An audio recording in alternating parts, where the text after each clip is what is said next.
This is mostly a documentation for myself so I can recall this lighting setup. Also, this is not soft hob. Soft hob is soft on face, hard on body. We could call this soft and hard on face and body. Maybe Seho fob. I set this up weeks before a shoot that I am waiting on a text back right now to see if I am able to show some footage from that shoot. What I'm going to do is show this in 3D software. If you don't know of this application, you should know of it. I feel like there's like two mandatory things to have, and this is one of them. The other is Director's Viewfinder on your phone, but this is super useful. I'm not going to go over how to use this software at all, but I did make a video on this channel that goes over how to use it, but it's super easy. So half the reason I use this is to make sure I have the proper fixtures and the amount of output that I want, and the other half is just to actually design the lighting. So soft and hard on face and body is something that I have been moving towards for a couple reasons. When I started in the studio, I did a lot of soft light, then I moved to primarily just hard light, and now with current trends in advertising, or trying to not follow trends in advertising and make something that is a little more relatable, having both soft and hard at the same time is something that's very useful because it makes it seem more real, and it kind of introduces a little bit of imperfect perfection. I'm going to go through how to maybe go from something like this to something like this. I will show all of the options that you have, and I set this up so that I could shoot this if I want. I could shoot this if I want with just turning on one light. This particular setup right here, there are a lot of options, which is also nice because when I shot this in real life, we did utilize the quick options like turning off the hard light and just having soft light for some shots, turning off the soft light and just having hard light for some shots. But a lot of it was both of these. I consider it the new high-end studio look where you see both soft and hard. This is where I landed before this shoot, and I will go through and build this so that you can see the options. Like sometimes we didn't have the background lit, sometimes we did. While we're here, I have I guess we could solo these items so you could see what they look like. I have a backlight just kind of touching the side. I put the backlight, I kind of put all lights on the same side. If we turn off, and I'll rebuild this too so it's a little easier to follow. If we turn off everything and we just have this light, and this light on, I have utilized this a lot and like how it looks. I don't like putting the backlight on the opposite side of the key because it just looks old. It looks old sometimes. I mean, occasionally I do it, but my intention with everything from the same side is that we're in a room. There just happens to be a model there. There just happens to be a nice camera there. And there just happens to be a plain wall. So it's kind of like where I am right now, where the light is coming from one side. You know, there's one sun. It typically comes through one side of a building, and with the sun, it bounces off of everything. So you have kind of you have like soft and hard and reflected and direct light. And I find that in the studio, kind of sticking with that helps compared to having this light back here like this. I don't dislike this look, but I find that this just feels more right to me. Saw the backlight. We can see what these are doing. They're not hitting the talent. They're just kind of lighting the background. Same thing with the other side, but I can only solo one at a time, I think, without turning off all the rest. We have a tube up top. Each time I click S here, it just solos the light. So this is what the 600D through an 8x8 is doing, and in reality, I lit it up more than this, so maybe we could pull it back a little. But I didn't necessarily need it to be 8 feet by 8 feet. I just wanted it to be bigger than 4x4.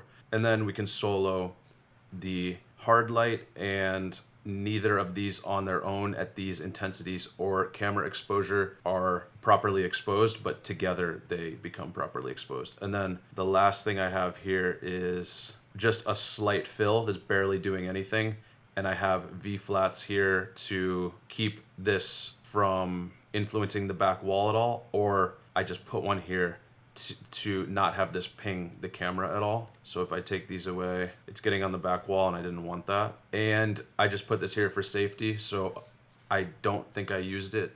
I'm gonna remove it, and here we are. So maybe we'll just remove things one by one and rebuild it so we can kind of see how it works. I'm gonna remove the sky panels in the back, and we are approaching something that is possibly more natural, but you can see maybe why I used the fill to fill this in a little bit. And I guess if we say what a window would be like, maybe we're here, but I would open up the lens a little. That is maybe like there's a window right there. When I do this, I kind of put it to the side. Usually rooms are rectangles. And maybe we go up a little bit, and we'll just open the lens a tad. So now we have something that's kind of like a window. So I'm gonna remove everything and go from the start of this process. In the studio we were in, I first rebuilt it to the size that it was. There is a cyc right here in the studio that I was in, but I wanted to shoot this way and I wanted to shoot on paper. The first thing, I will either put a big soft source or the hard source, but knowing that an 8x8 is larger and a little harder to move around, I'm gonna start with that. So for this project, I had a list in mind that I sent to the team. Those items were available and I kind of started working with that. Also, I wanted to shoot at a T8 or T11. When on a white background or a colored background, I find I just like to shoot as top down as possible so that, you know, I don't want their ears to be out of focus and their eyes to be in focus, or their eyes to be in focus and the nose to be in focus. I just want it all in focus. There's no depth. It's just plain white wall. All right, so I'm gonna grab a 600D. When you grab it, it just points at the talent. Not that this totally matters, but I did have a column right here, which influenced where the 8x8 would go. So I'll grab an 8x8, and in the light reduction here, I put it at 3 stops because I wanted to use bleached muslin, and I don't want to go into the shoot thinking I have more output than I actually do, so I just max this out at 3. Muslin is like kind of around 2 or 3, so that if this works at a 3-stop light loss, it will work at a 2-stop light loss, obviously. And I wanted to use an 8x8. I specifically wanted to use an 8x8 and not a 12x12 or a 6x6 because I've had nice results from an 8x8 in the studio. I'm gonna bring this down, angle it towards the talent, make sure this is pointed towards the talent. From here, I just take a look at this. Minus our exposure, this is already looking nice. I like this look, and I've shot things like this before, but based on a shoot that I did that was similar to this, I'm gonna add another light in the background. And we had some 300Cs, maybe we had a couple 120s, so if I have a 300C, which is a little bit less than a 300D, I'm just gonna use a 120, because if a 120 can do it, 300C can definitely do it. I try to make sure that I'm I have a little bit less here than what I would have in real life, just in case. And I'm not gonna dial this in too much, but maybe I'll solo this. This was a hard one for me in the software, just because it does look like pretty hot here. And what I would consider doing, I would put a 120 up top or a 260s, and I'll solo this. Maybe something like this, and I'm gonna bring it down a little.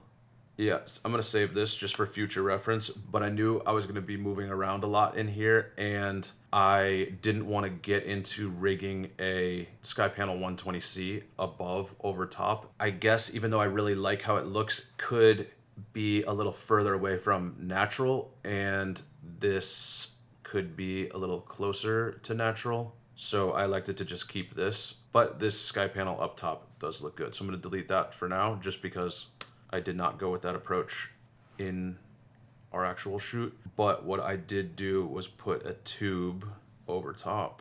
I'll solo this just to see what's happening here.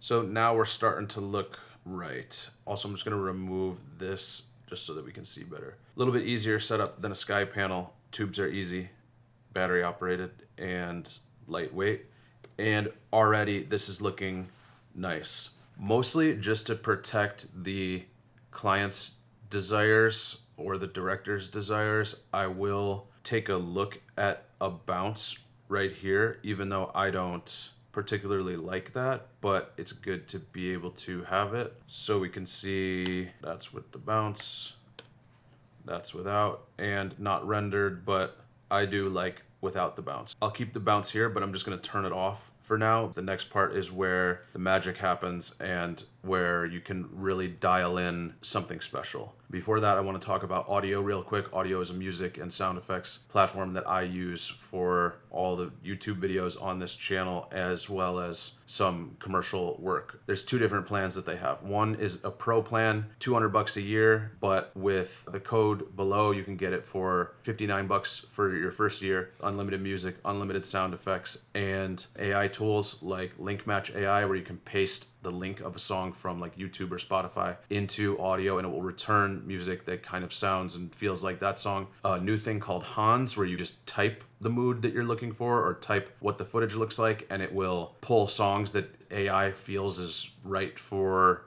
what you've typed in. And lastly, they have a lifetime plan for $200 currently. Code for that is also below. For $199, you have lifetime access to their full music library, and that includes any new music that they add moving forward. I've been using them for a while and I'm happy, and I like their tools that make it quick to find music. Links below for that. If you have any questions, let me know. Okay, now back to why I'm making this video, so mostly so that I can remember how to do this in the future, even though it's pretty within my heart at this point. I'm gonna add a hard light here, and just from experience, I know that a lot of times when I've lit with hard light, I've done it with a 300D at like 4%. So the first thing I'll do is dial this in soloed so I can really see what's happening here. And I'm gonna add maybe the Fresnel, make it wide. And I'm just gonna try to see, it'll be pretty over camera, but I also don't wanna get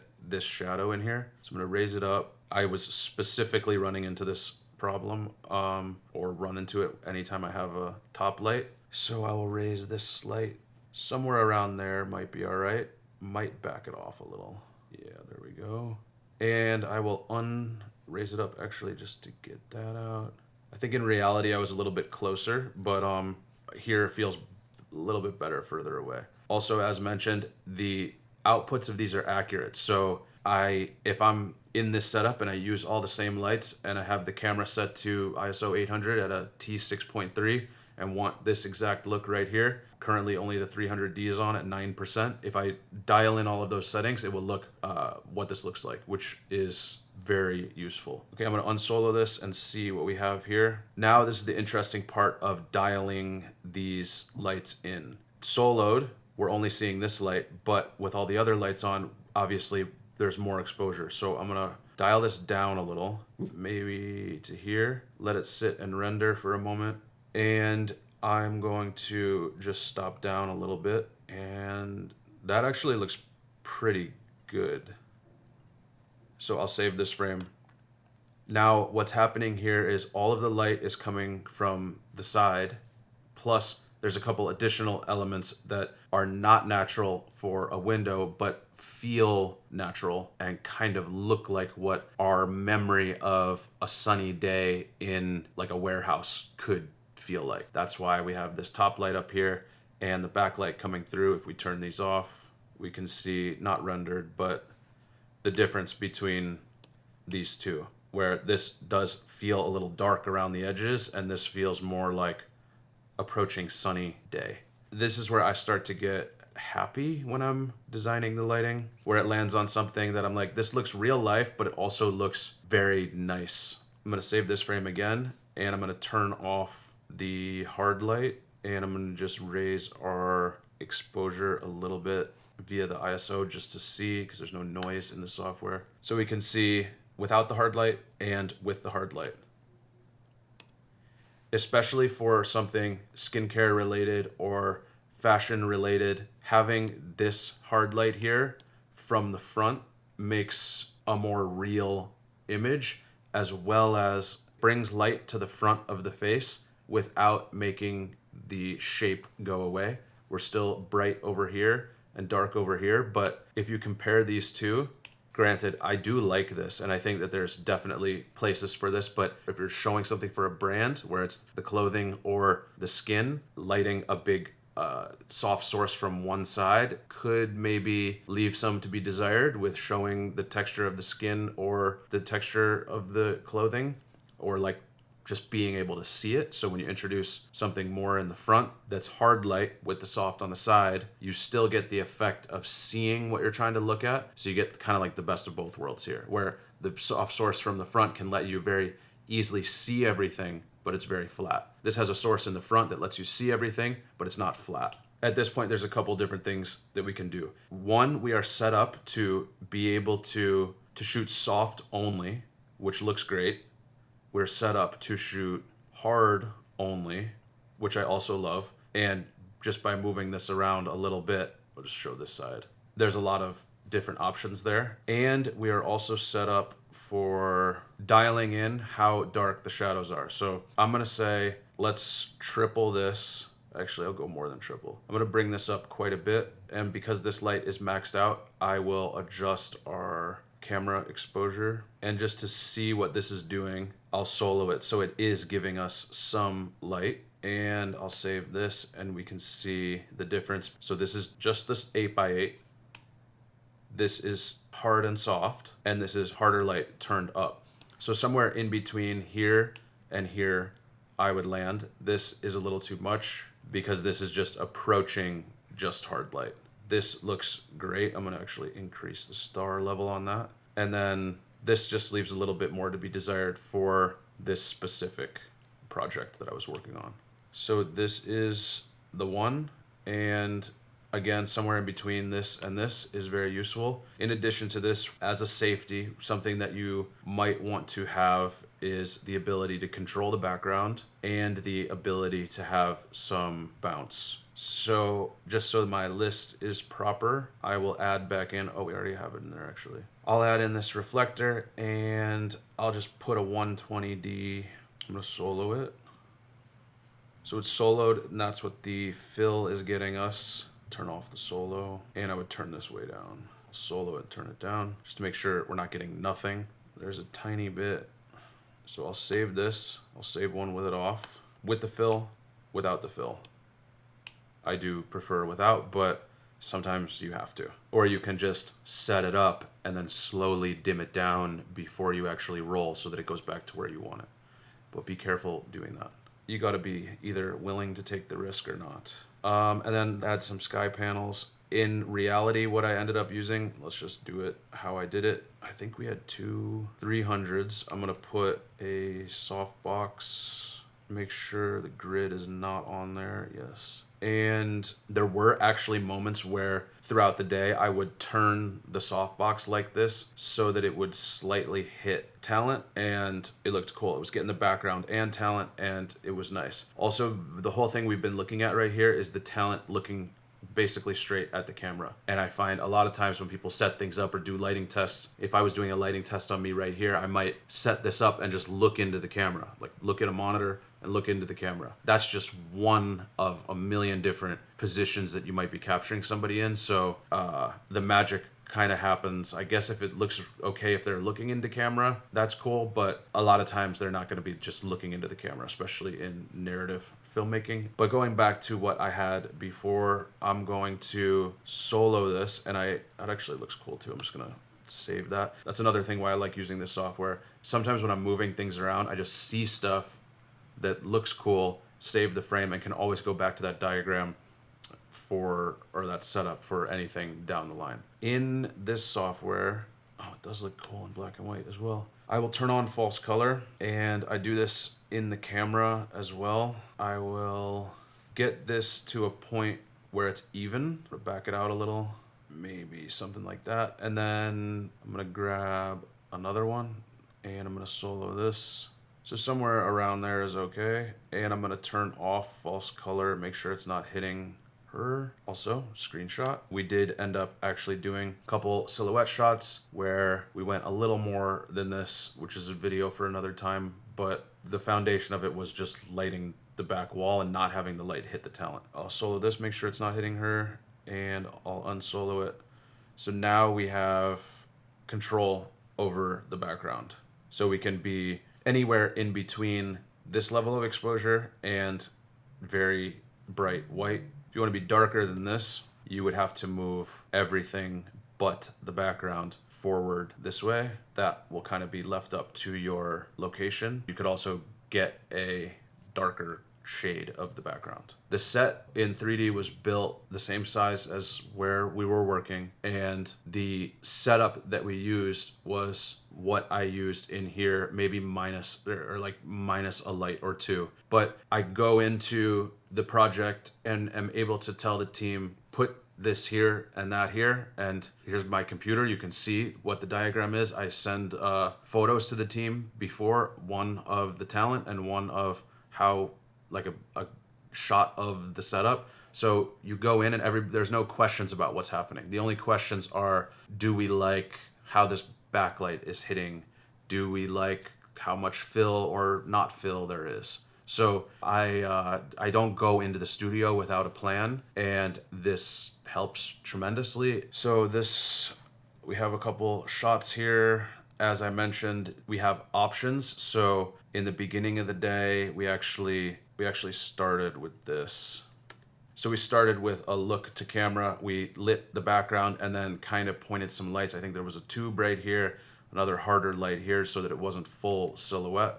And then we moved on to all of the other shots. Once you start moving around in the light that was made, some magic starts to happen, and this was looking really nice. And then we get into here where we're also close up. This is looking nice. We have a tube here where we can see in the eye. It's that imperfect perfection. We can see the 8x8 here, which is not my favorite thing in the world, but tighter space, you kind of have to work with it. It looks kind of real to me. It doesn't look like we could be in a room. We could be like outside. And let's see what else we got here. We still have we have the best of both worlds here, kind of at times here as well. This might have been turned off. Okay, so here's one where we're looking at the face, and you can see similarly to how we have here with the hard shadow here, you can see that shadow right here, and there's that imperfect perfection happening in the eyes where it kind of just looks like we're in a real space, which is all in an effort to be easier to watch and not have it seem like out of the ordinary from what you're typically watching. If you're scrolling on the internet or watching a show and are cutting to something that is so different, when you're watching something and living in real life, and then you see this, which also looks like it could be in real life, but looks nice, and it's for a skincare product, and you can see the skin, and hard light lets you see the texture of the skin better. And if it's like the product is on there, it shines more with hard light, but then you have the soft light as bringing up everything. The mix of both is really an amazing look. You can see the hard shadow right here. And same with this, we could see the hard shadows here. Also nice eye light from hard light as well. Everything was set up. We never had to move the 8x8. We barely ever moved the hard light, the 300 the 300. But we had some shots where we flicked them on and off or rotated them to like bring up the exposure and kind of change the lighting, like lighting effects, and we strobed it at one point. And we shot some with hard light only and some with soft light only. You can see the hard light isn't turned on, but the way to know is because we always had this little shadow here. This doesn't have that. So with a click of one button, if things are looking nice in the way that the talent is positioned in their rotation towards the light, depending where you're filming on them, the soft light only could be a good option, but you're set up to have both. Same thing here, same thing here. One thing to be mindful of is how close you are to an 8x8. If you're really close and you're looking into it, it can become too big in the eye and you lose the sense of the pupil, so just be careful with that. This is soft light only.